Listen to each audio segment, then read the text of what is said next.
Short hunch. Sucker punch. The community wants Get such him down. drinkers locked up for its own Knock him safety, down. and yet is quick to criticize the police for using the physical force this requires. Against this, an impersonal, professional approach is a policeman's chief safeguard. Police! Police! Police! Police! Police! Police! Police! What are you doing over here? Hey, what are you doing? Hey, let that man go. At times like this, the policeman who lets himself become involved in arguments loses half his effectiveness. You police, why don't you turn that man loose? Police brutality. I don't know why you don't leave these people alone. He hasn't did anything. Now turn him loose. Take him to jail, but I don't take him to jail, but that's all. Nice going with these stuff. What are you doing, sir? Oh, yeah.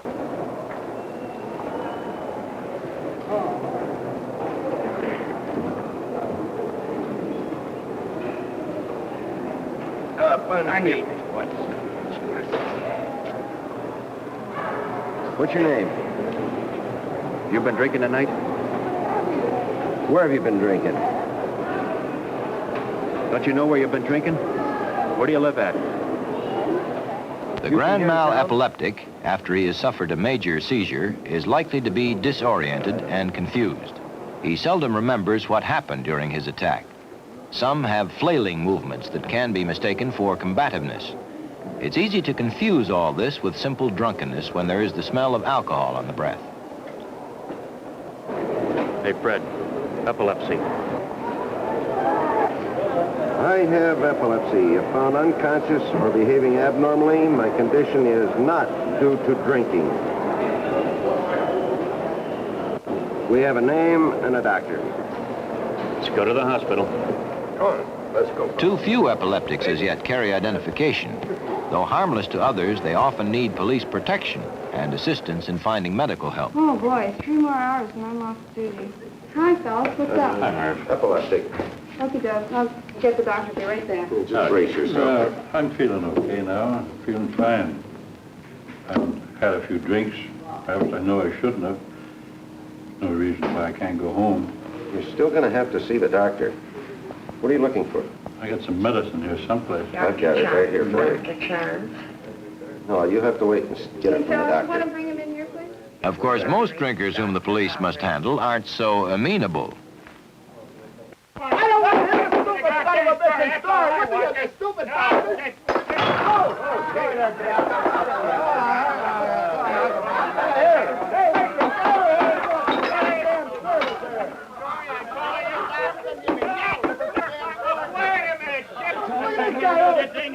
Look at this guy drinking Coca-Cola at third joint.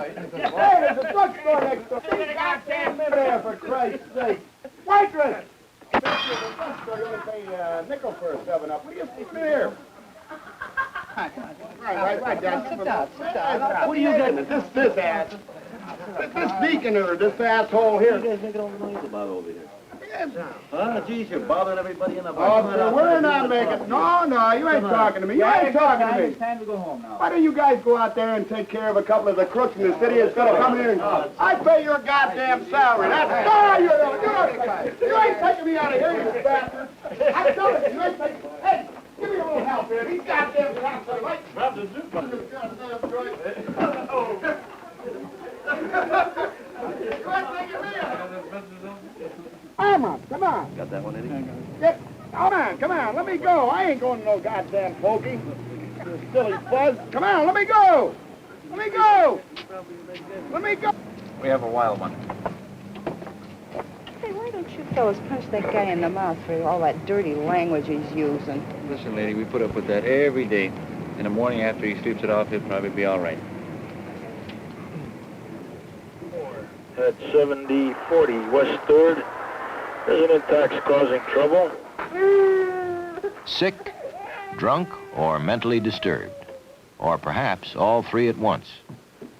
For many people, the use of alcohol is in itself a kind of disease. In a wealthier neighborhood, men who drink too much would more likely be handled by their private physician or psychiatrist rather than the police. What happened? Did he fall down the stairs or something? Not as I know of, but they've been raising hell upstairs and keeping my babies awake all evening. What were you guys doing up there? Drinking and having a ball?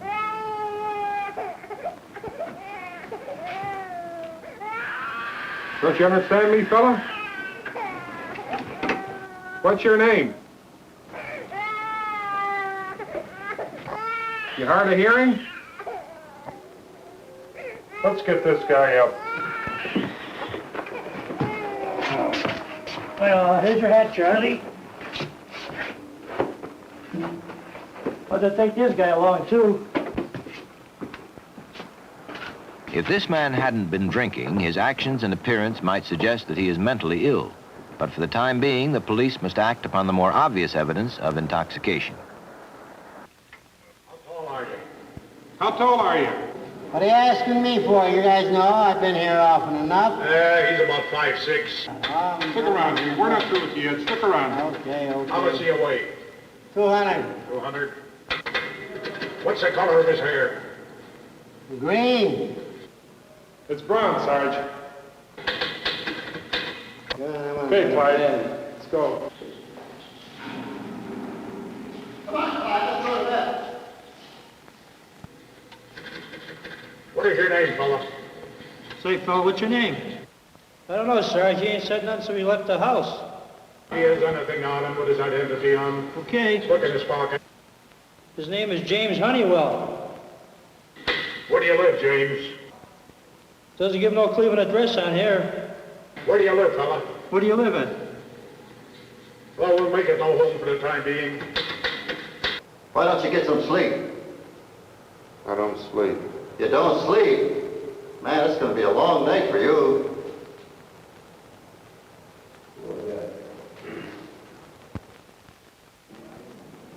By transfer time, when prisoners are moved from district stations to central lockup, most of the men booked when drunk will have lost their glow. There's a better chance to spot physical and mental disorders.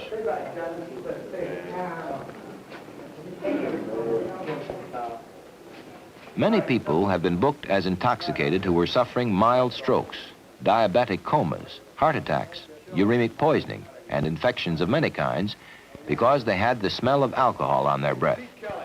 No police department can be blamed for making such mistakes occasionally, but no department can be excused for continuing to hold these people in jail without medical care once there has been time enough for the effects of alcohol to wear off. Go. James Daniel. Experienced jailers learn to keep a careful watch on old regulars for the tail signs of oncoming DTs. Huggins. Hayes. Jackson.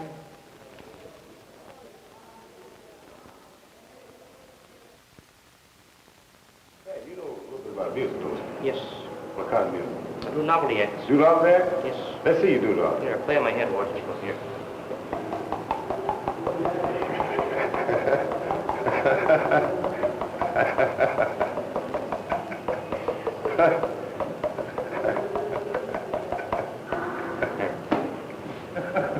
Pretty good. That's all right. Thank you. That's good. That's very good. You know anything else? Yeah, the foghorn. Foghorn. I ain't never heard no foghorn. Here.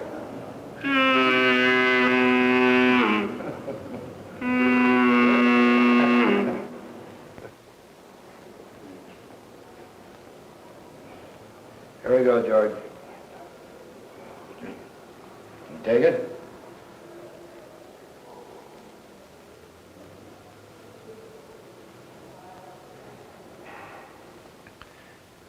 Prisoners who are allowed to go into delirium tremens without medical attention often die of them. Ideally, such medication would be given by a doctor or nurse in a hospital, but an hour's delay can be fatal. Even in hospitals that are equipped and staffed to handle such cases, death from attacks of the DTs run as high as 6%. Giving a prisoner a small dose of paraldehyde to tide him over until the doctor arrives is obviously no more than first aid. But if he can be protected from the shock of a full-blown attack, it may save his life. Easy now. Atta boy. You feel better now since you had that medicine? Atta boy. Now you just lay there and take it easy. That medicine will take effect and you'll feel a lot better. Okay? Yeah.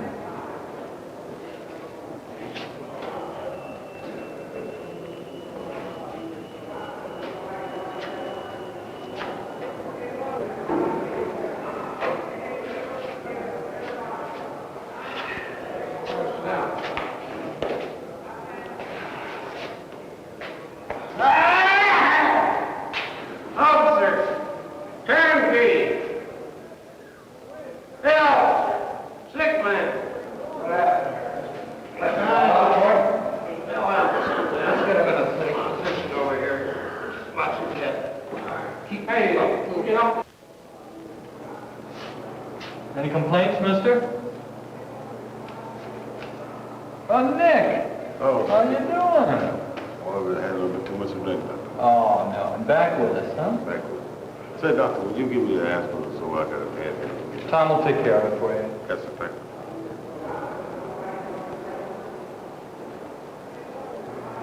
Clyde, this is the doctor. How do you feel now?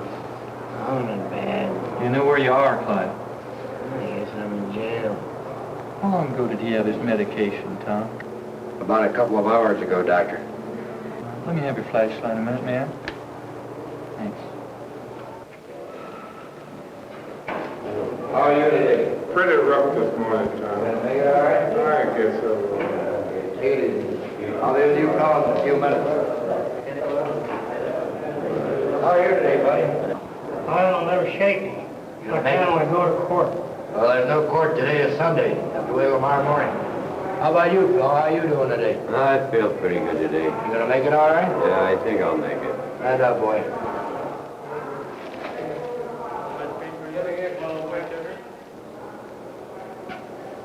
Clark, aren't you gonna eat this today? I don't eat. I'm not hungry. You better eat something. It's a long time between meals up here. You know, that carton won't be around for quite a while yet. You sure you're feeling all right? Nothing wrong? Hey, Tom, you gonna have the food, the guys, Doctor? No, he's gonna eat it himself later on.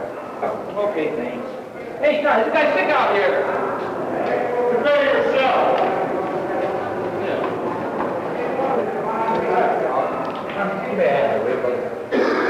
What's wrong?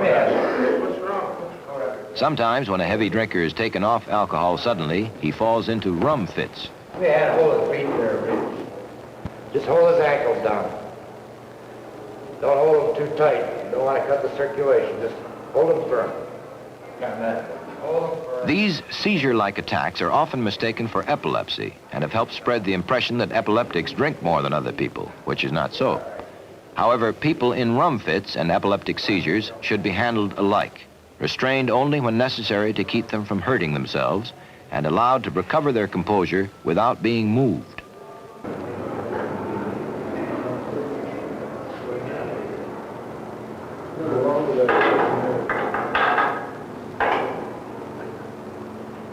I was about there going home now, man. Yeah, it's getting pretty close, George. Sure will long here. How you doing? Say, Tom, who on the bench this morning? We're going to have Judge Sawicki on tomorrow morning. Today's Sunday. How's everybody doing here? I'm pretty good. Oh, somebody will take care of you. Tom, I had a bad one last night. You know, I got to kind of check myself on that thing, you know? Yeah, I sure as hell have to. After that fit I threw this morning. Why don't you ask the judge for 30 days so you can get straightened out a little bit, get dried up? The only way you're going to stay out of this place.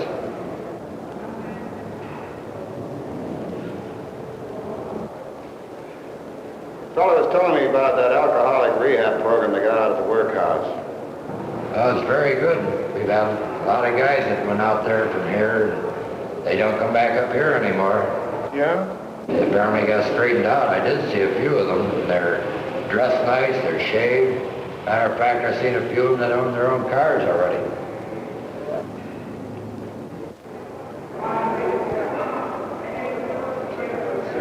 See you tomorrow. Take it easy, Tom. See you tomorrow, Claude. Hey, I'll see you in the morning. Have to.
The community wanted these men off the street, kept out of sight until they were sober. Now what? Most trials for simple intoxication last less than a minute. The judge, like the prison doctor, is too pressed for time to find out much about a prisoner on his own. Billy Jackson. Mr. Jackson, you are charged with intoxication. How do you plead? Guilty. What is Jackson's record? 3 arrests in the last 2 years, Your Honor. The past arrest occurring December 26th for intoxication. The last arrest was last year? Yes, Your Honor. Jackson, court sentence will be $10 in costs and 10 days in jail. I'll suspend the days this time. Thank you. All right, 10 in costs. Thank you. James Honeywell. Mr. Honeywell, you are charged with intoxication. How do you plead? James, how do you plead? Guilty. Old regulars may get a small fine, or perhaps a few days in the workhouse. First offenders are usually released with a warning. So what, just that? What is the sentence, Your Honor? Cost suspended. You may go. Nick Watson. Mr. Watson, you are charged with intoxication. How do you plead? Guilty. Weren't you here just a little while ago? Yes, I was here a while ago. A while back.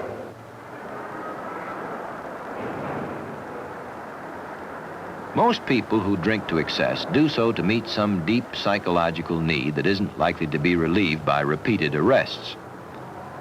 The police know, perhaps better than anyone else, how futile this course of action can be. Yet, our society still handles the problem, for the most part, through police action alone. Someday, we may come to recognize alcoholism for what it is, a physical and mental illness rather than a crime. Yet the value of police work with the people who drink cannot be measured simply by the number of individuals it helps or fails to keep sober. Kid, he seemed peculiar when we picked him up. Can't understand it. Didn't act like an ordinary drunk.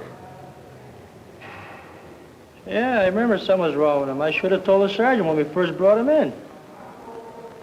Yes, I remember him. That was the fellow we couldn't get much out of. He wouldn't tell us anything. Oh, that's the guy. He said he didn't sleep. We get a lot of queer ones like that, especially on weekends. But how's anyone going to know? Gee, it's funny I didn't spot him. I did talk to him a few times there. Was a little hesitant when I asked him how he was feeling. Of course, nobody else said nothing, and there was nothing marked on his arrest slip either. So I guess I let one get by me, too. Perhaps no one person saw enough that was unusual in Honeywell's behavior to feel justified in warning the court, so he could be given a psychiatric examination before his release. Yet had they passed along their suspicions to the next observer and the next, the sum of their watchfulness could have kept this boy from walking out of the courthouse that Monday morning to freedom and to death.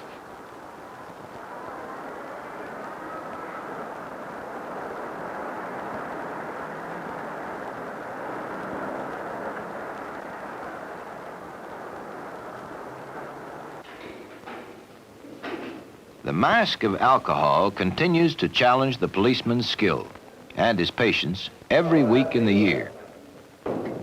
Huh? Hit the sidewalk. Hit the sidewalk. Did they take you to a hospital? How's the arm? Okay. What happened to you, buddy? Too many good-looking girls. Too many good-looking girls. Is that the only place you got hurt? Okay. Feeling pretty bad today, huh, Jackson? Yeah, I've never felt so bad. You feel as though you got a Jerry coming on? Yeah. I thought you told me last week you were going to ask the judge to give you 30 days so you could get straightened out a little bit. I will this time. I think I better take you back in the clinic and get you fixed up a little bit. Yeah. Need a drink? Yeah. Appreciate it. Do you stand up all right? Yeah. That up, boy. Just take your time. How long have you been drinking, Jackson?